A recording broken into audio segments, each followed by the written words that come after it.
Your skin and mine. Mary's skin is light brown. So is Henry's. Mark's skin is dark brown. My skin is white with freckles. Mary and Henry and Mark are in my class at school. The other day, our teacher passed out some magnifying glasses. Mary and Mark and Henry and I took turns looking at our skin under a magnifying glass. You can do the same thing. Hair is part of your skin. With a magnifying glass, you can look at the hair that grows out of your skin. Short hairs grow on your arms and legs. Long hairs grow on your head. Each hair grows out of a little hole called a follicle. A follicle is a kind of tiny pocket. The hair grows up from the bottom of the follicle. It sticks out of the follicle the way a flower sticks out of a vase. A follicle has oil in it. The oil keeps the hair soft and shiny. It oozes out of the follicle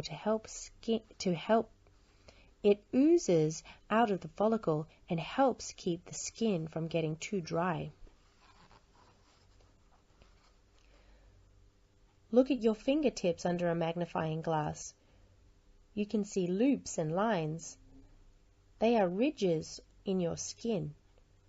You can make prints of the ridges on your fingertips. Rub your fingers in some finger paint.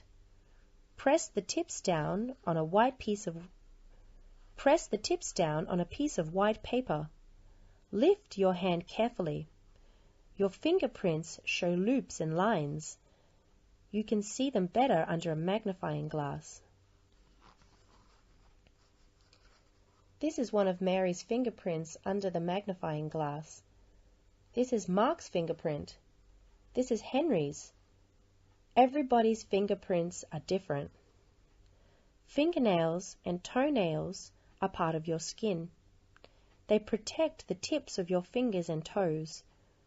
They are like your hair because they keep growing all the time. When you cut your hair, you don't feel anything. When you cut your nails, you don't feel anything either. The rest of your skin has feeling. You can test this with a game.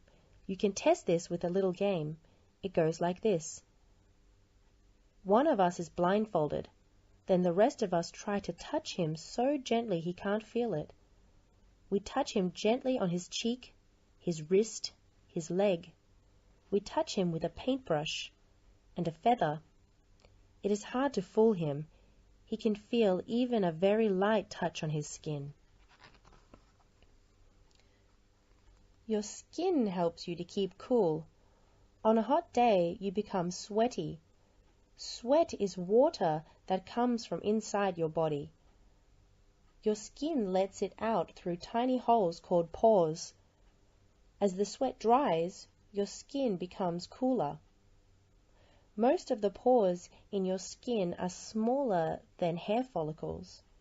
You cannot see the pores, even with a magnifying glass, but you can see the drops of sweat that come out of them. Your skin has two layers. The inside layer is called the dermis. There is blood in the dermis. The outside layer is called the epidermis. There is no blood in the epidermis. The epidermis keeps rubbing off a little bit at a time. When you rub yourself hard with a tail, you often rub off a bit of your epidermis. It comes off in a little piece. It comes off in little pieces, all rolled up. When these little pieces of epidermis flake off, there is always more epidermis underneath. Sometimes you rub off more epidermis than you want to. The other day we were climbing trees. I slid down too fast and skinned my leg. I scraped off a piece of epidermis. Part of it was wrinkled up on one side of a scraped place. I could see the dermis layer of my skin. It was pink. It stung and smarted, but it didn't bleed. A clear, sticky fluid oozed out of the dermis until it covered all of the scraped part. That made the dermis stop smarting, and we went on playing. In a half hour, the sticky fluid had dried and made a crust, which is called a scab. My father says a scab is like a bandage. It keeps germs out until new epidermis can grow. Then the scab falls off. Yesterday, Mary cut her finger when she opened a can of pet food for her cat. The cut went through the epidermis and into the dermis. Blood came out of the cut. Her mother washed Mary's hand with soap and water. Then she put a bandage over the cut. That was to help stop the bleeding and to keep germs out. Your body is all wrapped up in skin. It covers your body from the top of your head to the soles of your feet. Your skin helps to keep germs and dirt out of your body.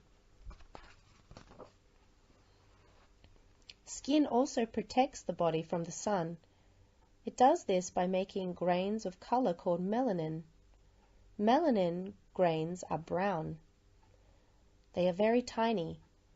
They are so tiny you can't even see one of them under a magnifying glass.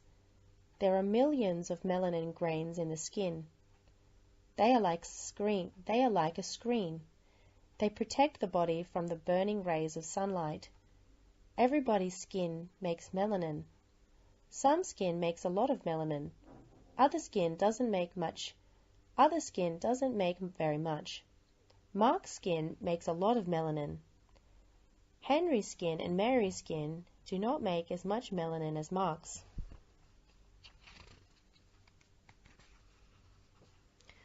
When the sun is very bright, the skin makes more melanin to screen out the burning light.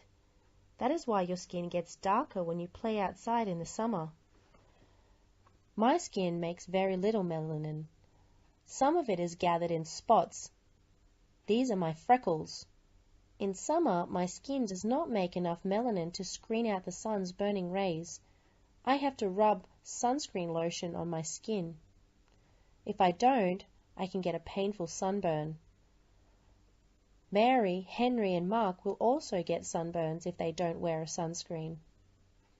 Their skin won't burn as fast as mine, but the sun can burn even very dark skin. Skin is easy to keep clean. It is easier to clean than cloth or almost anything. Yesterday, my sister and I helped Mother clean up the attic. Mother made us wear our bathing suits. The attic was full of dust and cobwebs. We got sweaty and very dirty. When we finished, we soaped ourselves and turned the hose on each other. In 2 minutes, we were clean again. Mother said it was easier than washing our dirty clothes. Mother made us cold lemonade. We sat on the steps. The breeze blew on our wet skin. We were cool inside and out.